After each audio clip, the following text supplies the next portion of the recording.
बहुत धन्यवाद। जिस तरीके से हम और आप दोनों लोग कोविड प्रोटोकॉल को और उनके नियमों का पालन कर रहे हैं, उसके लिए धन्यवाद। हालांकि महत्वपूर्ण बात जो आपके बीच में रखेंगे, जो हमारी समाजवादी पार्टी के मैनिफेस्टो में शामिल होगी, उससे पहले एक और जो मैनिफेस्टो में हम लोग शामिल करने जा रहे हैं वो मैं रखना चाहता हूं। समाजवादी सरकार में नेताजी ने यश भारती से प्रदेश के लोगों को सम्मानित करने का काम किया था, जिन लोगों ने भी अपने क्षेत्र में उत्कर्ष और अच्छा कार्य किया था। इसलिए आज समाजवादी पार्टी इस बात को अपने घोषणा पत्र में शामिल करेगी। समाजवादी पार्टी का जब घोषणा पत्र आएगा, यश भारती सम्मान फिर से शुरू किए जाएंगे और इसी तरह जिला स्तर पर हर साल नगर भारती सम्मान दिए जाएंगे। नगर के उत्कृष्ट समाज सेवियों, साहित्यकारों, पत्रकारों, कलाकारों, खिलाड़ियों के साथ ही नौकरी रोजगार सृजित करने वाले कारोबारियों, व्यापारियों, उद्यमियों तथा डॉक्टर, इंजीनियर, सीए व अन्य सेवाओं में उत्कृष्ट कार्य करने वाले प्रोफेशनल लोगों को भी राज्य और नगर के स्तर पर ये सम्मान पत्र दिए जाएंगे। सबसे महत्वपूर्ण बात, जो हमारे सहयोगी साथ बैठे हैं, समय समय पर इन्होंने बात रखी है और ये बहुत ही महत्वपूर्ण बात इसलिए है कि जहां कर्मचारियों की सोशल सिक्योरिटी की बात है, उनकी सोशल सिक्योरिटी और इतनी सेवा के बाद उनके सम्मान के लिए, और जब उम्र ज्यादा हो रही, क्योंकि इधर उम्र भी, लाइफ एक्सपेक्टेंसी बढ़ी है, उम्र बहुत हो जाती है, तो उनके लिए जो सपोर्ट होना चाहिए, सपोर्ट के लिए, उनके रिस्पेक्ट के लिए और सोशल सिक्योरिटी के लिए समाजवादी पार्टी ने फैसला लिया है कि पुरानी पेंशन व्यवस्था की बहाली होगी जब समाजवादी सरकार उत्तर प्रदेश में बनेगी। हालांकि मैं पढ़ना चाहूं तो पूरा पढ़ भी सकता हूं, लेकिन हमारे पुरानी पेंशन व्यवस्था की बहाली के लिए घोषणा पत्र में हम लोग समाजवादी लोग शामिल करने जा रहे हैं। उत्तर प्रदेश के सरकारी सेवा में नियुक्त शिक्षक, कर्मचारी एवं अधिकारियों को सेवानिवृत्त होने पर जीवन यापन के लिए मासिक पेंशन दी जाती थी। इससे सेवा निवृत्त कर्मचारियों को आर्थिक सुरक्षा प्रदान होती थी। केंद्र में भारतीय जनता पार्टी की सरकार द्वारा वर्ष 2004 में नियमावली बनाई, जिसके आधार पर अप्रैल 2005 के बाद नियुक्त शिक्षक और कर्मचारी की मासिक पेंशन की योजना समाप्त की गई और नई पेंशन योजना, और इस पैसे को शेयर मार्केट में लगाया जाता है, जिससे इस व्यवस्था की विश्वसनीयता पर प्रश्न लगता है। मुझसे लगातार तमाम कर्मचारी और शिक्षक संगठन मिले और जिसमें हमारी बाईं तरफ बैठे हुए हैं, लगातार लड़ते रहे, बैठे, न जाने कितनी बार हमारी बैठकें हुई। केवल आपके साथ बैठक नहीं हुई, बल्कि कई हमारे जो एक्सपर्ट है, फाइनेंशियल चीजों को समझते हैं, जिनके पास अनुभव है, उनके साथ भी बैठक हुई। तब जाकर के ये समाजवादी पार्टी ने अपने मैनिफेस्टो में शामिल करने का फैसला लिया है। मुझसे लगातार तमाम कर्मचारी और शिक्षक संगठन मिले और उन्होंने पूर्व की भांति पुरानी पेंशन योजना लागू करने की मांग करी। इन लोगों ने लगातार आंदोलन और धरना प्रदर्शन किया, लेकिन इस कर्मचारी विरोधी सरकार ने इनकी बात नहीं सुनी। कमेटी भी बनाई, आश्वासन भी दिया, लेकिन इनकी बात इस सरकार भारतीय जनता पार्टी ने नहीं सुनी। मैं आज ये घोषणा करता हूं कि मेरी सरकार, समाजवादी सरकार बनते ही पुरानी पेंशन व्यवस्था बहाल कर दी जाएगी। इसमें जो भी धनराशि की आवश्यकता होगी उसकी व्यवस्था कर ली जाएगी। मैंने इस संबंध में कर्मचारी और वित्त विशेषज्ञों से वार्ता कर ली है। एक कॉर्पस बना करके इस धनराशि की व्यवस्था करने के लिए हम सक्षम हैं। हमारी सरकार ने कर्मचारियों के लिए कैशलेस इलाज के लिए ये न्यू पेंशन व्यवस्था की थी, जिसे सरकार ने लागू नहीं किया। ये न्यू पेंशन स्कीम को भ्रष्टाचार बताया जाता, सर क्या कहेंगे इस पर आप? वित्त विहीन शिक्षकों को हम सम्मानजनक मानदेय की सहायता अतिरिक्त रूप से प्रदान करेंगे। समस्त तृतीय और चतुर्थ श्रेणी के कर्मचारियों को जहां तक संभव हो सकेगा गृह जनपद उसके निकट के जनपदों में तैनाती कराने का फैसला लिया जाएगा। अखिलेश जी, यश भारती में जिस तरह से आपने धनराशि को जोड़ा है, क्या नगर भारती में भी धनराशि जुड़ी रहेगी? बहुत छोटा सवाल पूछ रहे हो इतनी बड़ी योजना के सामने। सबसे बड़ा फैसला समाजवादी पार्टी का जो घोषणा पत्र में शामिल होने जा रहा है, पुरानी पेंशन योजना को बहाल किया जाएगा। 2005 से पूर्व कर्मचारियों को मिलने वाली पुरानी पेंशन व्यवस्था लागू की जाएगी। उसके लिए किस तरीके से लागू होगी, फाइनेंशियल एक्सपर्ट जो जानकार लोग हैं उनसे राय मशवरा किया गया है। किस तरीके से कॉर्पस फंड क्रिएट किया जाएगा उसका भी इंतजाम समाजवादी सरकार में होगा। फिलहाल इसी पे हमें काम कर रहे हैं। कर्मचारी भी होंगे और शिक्षक भी होंगे, सारे अधिकारी भी होंगे, जो भी इसमें आते हैं उस कैटेगरी को। न्यू पेंशन हटाई वो भी शामिल होगा। न्यू पेंशन कई लाख लोग हैं, करीब 18 लाख लोग, उनके लिए भी क्या वो अभी पूरा हमारा घोषणा पत्र आने दो। आज कुछ मुख्य बिंदु आपके बीच में रखी हैं। इसके अलावा जो और महत्वपूर्ण चीजें आ रही हैं कर्मचारियों को लेकर के या अन्य विभागों को लेकर के, वो हमारे घोषणा पत्र में शामिल होगी। ये न्यू पेंशन स्कीम को भ्रष्टाचार बताया जाता है सर, इस पे क्या कहेंगे सर आप? अभी पुरानी पेंशन व्यवस्था की बहाली हमारे लिए जरूरी है। सर, आपकी तरफ जो है सभी देश के और प्रदेश के सभी कर्मचारी आशा भरी निगाहों से देख रहे हैं। सर, क्या ऐसा होगा कि पहली कैबिनेट में आप द्वारा जो है पुरानी पेंशन बहाल कर दी जाए? समाजवादी पार्टी जो कहती है वो करके दिखाती है। करनी हमारे कहीं भेदभाव आपको नजर नहीं आएगा, कथनी और करनी में।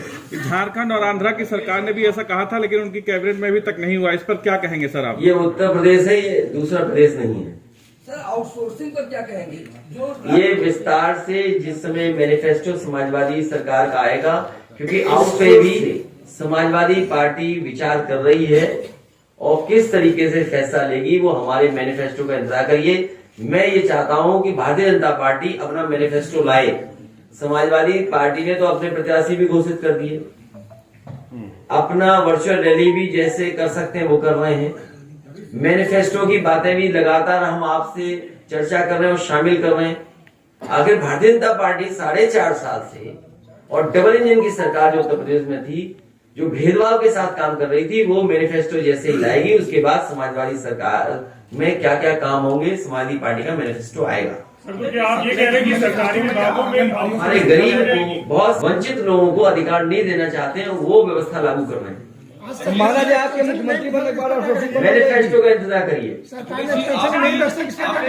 बहुत सारे ऐसे हैं जो उलझाई चीजें। मैं आपसे कहूंगा कि जिस समय 2017 का घोषणा पत्र समाजवादी पार्टी ने रखा था, उसमें भी बहुत सारी ऐसी बातें थी जो आप कह रहे हैं, आंगनबाड़ी हैं या आशा कार्यकर्ता हैं, इनके बारे में जो कहा गया था।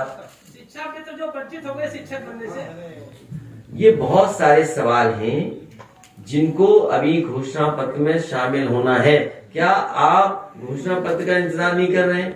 अखिलेश जी, एक सवाल और इसी से जुड़ा हुआ है। मैं ये जानना चाहूंगा कि आप जिस तरीके से कह रहे हैं कि आउटसोर्सिंग जो एक तरीके से सही प्रैक्टिस नहीं है, लेकिन सरकारों का मानना है कि उससे अतिरिक्त भार पड़ता है सरकार के बजट के ऊपर भी, तो उसको आप कैसे टैकल करेंगे? आप कह रहे हैं आपने कई इकोनॉमिक जो अर्थशास्त्री उनसे बात की है इसको लेकर।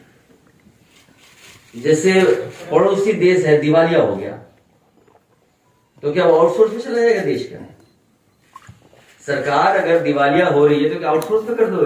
तभी मैंने आपसे कहा कई बार कि भारतीय जनता पार्टी अगर सरकार में रही, ये हर चीज बेच रही है और एक दिन हो सकता है सरकार को आउटसोर्स कर दे। ये अटेवा के बैनर तले निजीकरण को लेकर जबरदस्त विरोध हो रहा है सर, इस पर क्या कहेंगे आप? सरकारी संस्थानों को बेचा जा रहा है। निजीकरण के खिलाफ समाजवादी पार्टी और तमाम वो लोग हैं जो समाजवादी हैं और अम्बेडकरवादी हैं, वो प्राइवेटाइजेशन के खिलाफ हैं।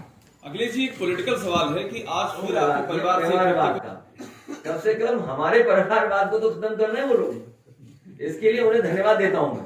पर आप आहत कल से हमें आरोप लगा रहे थे। आशुतोष टंडन की बहू नीना टंडन ये काम भारतीय जनता पार्टी कर सकती है। उन्हीं से सवाल पूछिए। समाजवादी पार्टी किसी के घर में लड़ाई नहीं करा सकती। उन्होंने कहा कि सफल नहीं करना। अखिलेश जी, सवाल ये है कि ये आप अपने मन गणत मत कहिए कि हो सकता है तुम ही भारतीय जनता पार्टी के हो। पता करके बताओ ये भारतीय जनता पार्टी के तो नहीं है। हमें इनका मोहल्ले का पूरा एड्रेस देना, हम पता करेंगे वोट हमें कितने मिले होगा। अखिलेश जी, आपने बड़ी बात कही। नहीं, हम ये नहीं करेंगे। ये परिवार में झगड़ा नहीं कराएंगे हम। आपने बड़ी बात ये कही। कानूनी है, वो अपने कानूनी उसमें आपने करें। बड़ी बात कही कि समाजवादी पार्टी किसी घर में लड़ाई नहीं करवाती है, तो क्या आपको लगता है कि घर में आपने जो हो रहा है बीजेपी इसके पीछे जानबूझ के ऐसा कर रही है, लड़ाई करवा रही है आपके घर में? अभी तक आपकी आंख नहीं खुली? कैसे पत्रकार हो आप? आपको तो ये पता ही है। में प्रभावित आप हो रहे हैं, मैं नहीं। नहीं, प्रभावित सवाल प्रभावित का नहीं है। सवाल ये है क्या आप तक इतना तक नहीं जान पाया कि भारतीय जनता पार्टी जो परसेप्शन है, जो परसेप्शन समाजवादी पार्टी का है, जिस तरीके से समाजवादी पार्टी में भारतीय जनता पार्टी के बड़े बड़े मंत्री शामिल हुए, जिनके पास व्यापक समर्थन है, जनाधार है, जो आपकी पार्टी में शामिल हुए स्वामी प्रसाद मौर्य जी, कितना बड़ा जन समर्थन उनके पास जन समर्थन है, उनके साथ लोग हैं। या मंत्री दारा सिंह चौहान शामिल हुए हैं, उनके पास भी समर्थन है। जिस तरीके से समाजवादी पार्टी ने दलों को जोड़ा है, तो जो परसेप्शन है, उस परसेप्शन की लड़ाई में भारतीय जनता पार्टी हार गई। हम लोग आगे हैं, हम अपना मैनिफेस्टो रिलीज कर रहे हैं कि आखिरकार जनता के बीच में जब हम जा रहे हैं तो जनता से हम क्या कहें। आपके ही सामने न जाने कितने बिंदु हम उठा चुके हैं। 300 यूनिट बिजली घरेलू माफ होगी, इसका जवाब भारतीय जनता पार्टी के पास क्या है? भारतीय जनता पार्टी कहने लगी हम बिजली आधा कर देंगे, तो इसका मतलब 4.5 साल तक तुम बिल ज्यादा लेते रहे। 4.5 साल का पैसा वापस करोगे क्या? लैपटॉप डिस्ट्रीब्यूशन होगा। इन्होंने जो टैबलेट दिए हैं उस पर उंगली उठ रही है, प्रश्न लग रहे हैं। समाजवादी सरकार के दिए हुए लैपटॉप आज भी चल रहे हैं। किस स्पेसिफिकेशन के खरीदे गए थे? एक ऐतिहासिक फैसला था और डायरेक्ट बैंक के अकाउंट में जाता था।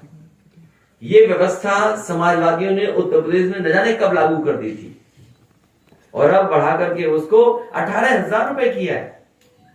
ये कोई छोटा फैसला नहीं है, बड़ा फैसला है। गरीब माता बहनों की मदद के लिए, उनके सम्मान के लिए समाजवादी पेंशन पुनः शुरू होगी। और ये जो पुरानी पेंशन व्यवस्था की बहाली, ये हिस्टोरिकल फैसला है। और उनके लिए जो बुजुर्ग हैं, जो सेवा देते हैं और नौकरी के बाद उनके सम्मान के लिए कम से कम एक ऐसी व्यवस्था है जो जीवन भर उनके साथ रहेगी। आज लाइफ एक्सपेक्टेंसी ज्यादा है, 80 साल 85 साल, लोग 90 साल जी रहे। हम तो 40 साल से पूछते उम्र कितनी 40 साल की? 80 है। केशव प्रसाद मौर्य ने अभी ट्वीट किया, उन्होंने कहा है कि अखिलेश यादव जी को वहां से चुनाव लड़ना चाहिए जहां 2012 से 17 में उन्होंने सबसे ज्यादा विकास किया है, वरना वो विकास और चुनाव लड़ने की बात कर रहे हैं। हाईवे पे कोई वो तो कॉन्स्टिट्यूंसी है नहीं। हाईवे पे तो कई कॉन्स्टिट्यूंसी हैं।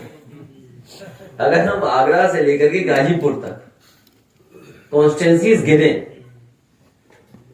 इतनी कॉन्स्टिट्यूंसी है जिसकी आप कल्पना नहीं कर सकते।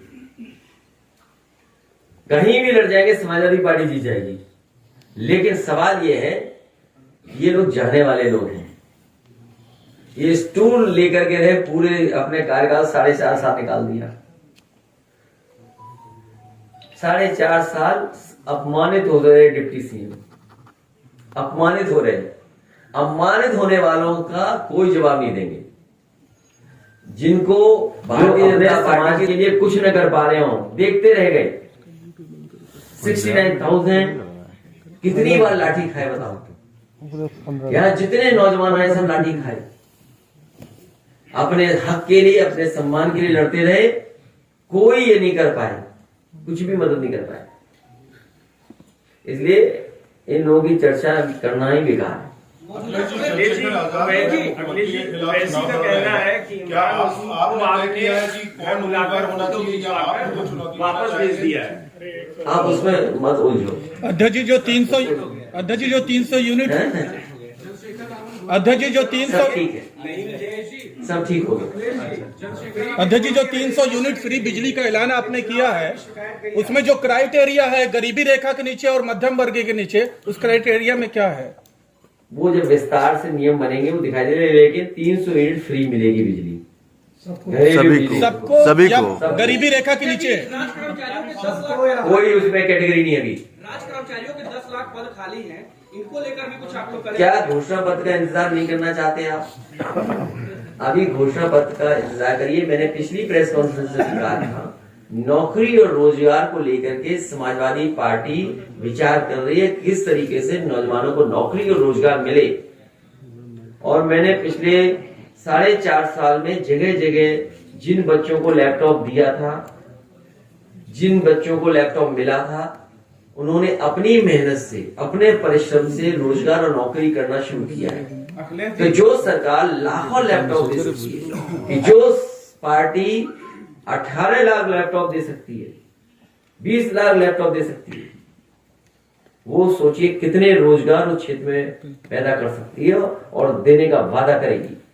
और उसका उदाहरण मैंने एससीएल भी दिया था आपको, कि लखनऊ जैसी जगह इतना अच्छा कैंपस अगर एससीएल का लाने का काम किया, तो अगर ज्यादा से ज्यादा हमें सहूलियत देनी भी पड़ी या पॉलिसी के अंदर कुछ मदद की करनी पड़ी, तो हमारा स्वार्थ यही है कि उत्तर प्रदेश के नौजवानों को रोजगार और नौकरी मिले।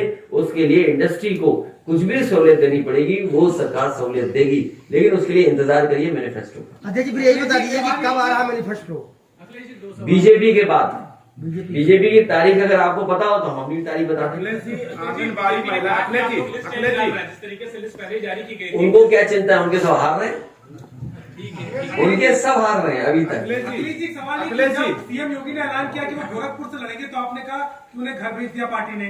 अब आप भी घर से ही जा रहे हैं कि जिस जनता ने भेजा था उस संसदीय क्षेत्र से लड़ेंगे? समाजवादी पार्टी तय करेगी कहां चुनाव लड़े, लेकिन क्योंकि समाजवादी पार्टी आगे है, समाजवादी पार्टी आगे है तो आगे ही रहेंगे हम भी। पहले चुनाव लड़ लेंगे, हम आगे रहेंगे। अच्छा अध्यक्ष जी, वो चंद्रशेखर अध्यक्ष जी ये माना जाए कि आपका चुनाव लड़ना तय है, आपका चुनाव लड़ना तय है, ये माना जाए? क्या सोच रहे हैं आप? आंगनबाड़ी महिलाएं मानदेय को लेकर आप मैनिफेस्टो का इंतजार करिए। आंगनबाड़ी वालों के साथ बहुत धोखा किया भारतीय जनता पार्टी ने। अध्यक्ष जी आपका चुनाव लड़ना तय है, ये माना जाए? आपका इलेक्शन लड़ना विधानसभा तय है, ये माना जाए? अभी कई करीबन कई लाख लोगों की नौकरियां गई कोरोना काल में, उनमें बहुत लोग बहुत परेशान इंडिया हैं। टुडे से निकाल दिए गए। हाँ सर, कोरोना काल में और ये सरकार स्वीकार ही नहीं कर रही किसी की नौकरी गई। सर मैं आपको चिट्ठी दे सकता हूँ जो उन्होंने मुझे भेजी थी इंडिया टुडे ग्रुप ने, मैं आपको व्हाट्सएप कर रहा हूँ अभी। इंडिया टुडे तो चल ही नहीं रहा, अब तो केवल डिजिटली चल रही। लेकिन ऐसे लाखों परिवारों के लिए कोई योजना आपको लानी चाहिए सर। ये जितना चैलेंज इस बात को लेकर के ही कोरोना जैसी बीमारी से हम कैसे उभरे, उससे बड़ी चुनौती इस बात की है कि हम अपनी अर्थव्यवस्था को कैसे बेहतर करें। और जो लोग डूब गई ये चीजें, मान लीजिए ये जिस मैगजीन की बात कर रहे हैं, अगर वो न डूबी होती अर्थव्यवस्था के कारण या कोरोना की वजह से, तो शायद ये नौकरी रोजगार कर रहे होते। ऐसे लाखों लाख लोग हैं जिनका रोजगार छीना गया है, नौकरी चली गई।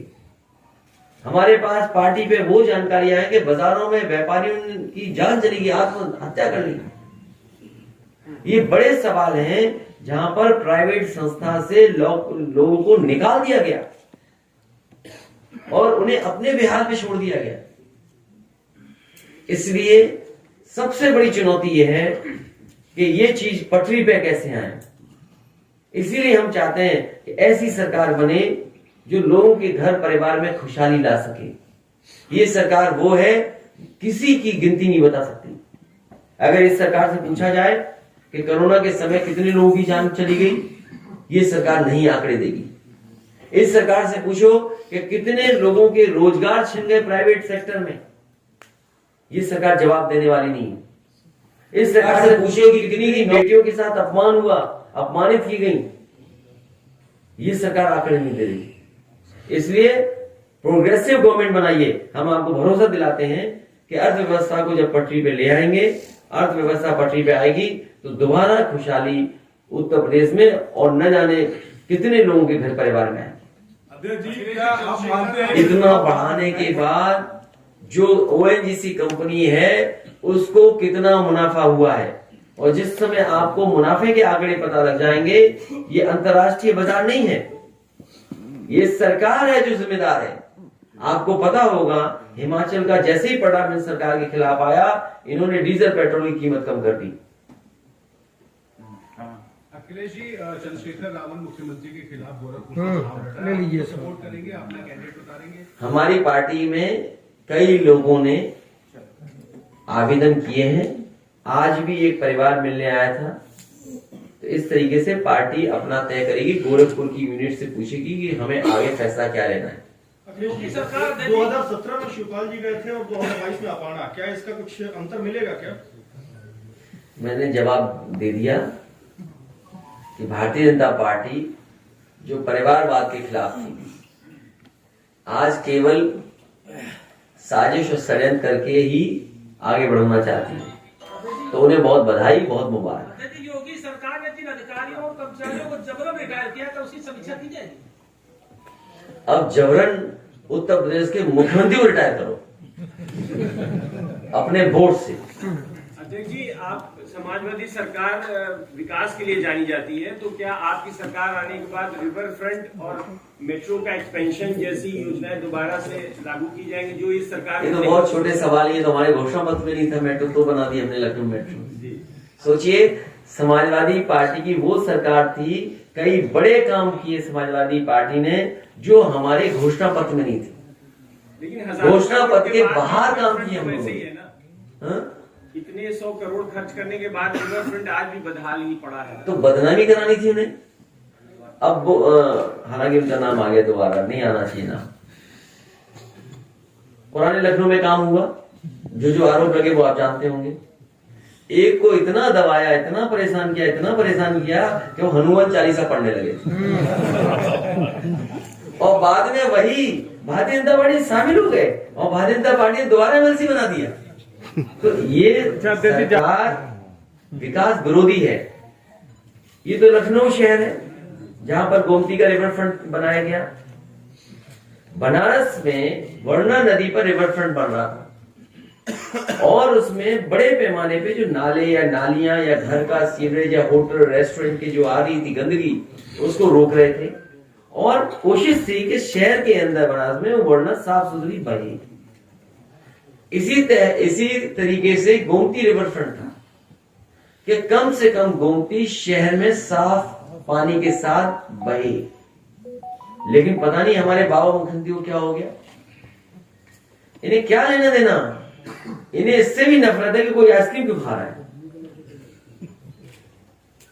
अगर यहाँ पर रिवर फ्रंट में आइसक्रीम के ठेले लग रहे थे, छोटा मोटा कारोबार चल रहा था, परिवार घूमने आ रहा था, आज गेट टुगेदर की जगह क्या है? पार्क है, बाजार है, रेस्टोरेंट, होटल है।